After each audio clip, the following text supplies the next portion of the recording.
Hello, ഇന്നത്തെ special മക്രോണിയാണ് കേട്ടോ. ആദ്യം മക്രോണി ഒന്ന് വേവിച്ചെടുക്കണം കേട്ടോ. ഞാൻ കുക്കറിലാണ് വേവിച്ചെടുക്കുന്നത്. അപ്പോൾ അതിന് വേണ്ടിയിട്ടുള്ള സവാളയും തക്കാളിയും കുറച്ച് വെളുത്തുള്ളി അരിഞ്ഞതും കൂടെ ഓയിലിൽ വഴറ്റിയെടുക്കുന്നുണ്ട്. പിന്നെ അതിലേക്ക് ആവശ്യമായ ഉപ്പും പിന്നെ ചില്ലി ഫ്ലേക്സ് ആണ് ചേർക്കുന്നത്. അത് നമുക്ക് നമ്മുടെ എരിവിനനുസരിച്ച് ചേർക്കാം കേട്ടോ. പിന്നെ ഇതെല്ലാം പാടെ ഒന്ന് ഇളക്കി യോജിപ്പിച്ചിട്ട് കുറച്ച് നേരം അടച്ച് വെച്ചിട്ട് കുക്ക് ചെയ്തെടുക്കണം കേട്ടോ.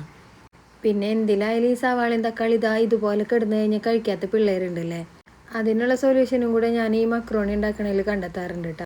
അപ്പോഴേക്കും മക്രോണിയൊക്കെ വെന്ത് വന്നിട്ടുണ്ട് കേട്ടോ. കുറച്ച് വെള്ളമുള്ള കാരണം ഞാൻ ഒന്ന് വാരാൻ വെച്ചു. ഈ ഒരു ടെക്സ്ചറിൽ മക്രോണി വെന്താൽ മതിയാവും. പിന്നെ നമ്മുടെ സവാളയും തക്കാളിയും കുത്തുമുളകൊക്കെ ചേർത്ത മിക്സിയിലൊന്ന് നല്ലോണം അടിച്ചെടുത്തു. നേരത്തെ പറഞ്ഞ സൊല്യൂഷനും ടിപ്പ് ഇതാണേ. പിന്നെ ഇതൊന്ന് പാനിലോട്ട് ഒഴിച്ചിട്ട് കുറച്ച് സോയാ സോസും അതുപോലെ തന്നെ ടൊമാറ്റോ സോസും കൂടെ ഒന്ന് ഒഴിച്ചിട്ട് നല്ലപോലെ ഒന്ന് ഇളക്കി യോജിപ്പിച്ചെടുക്കണം.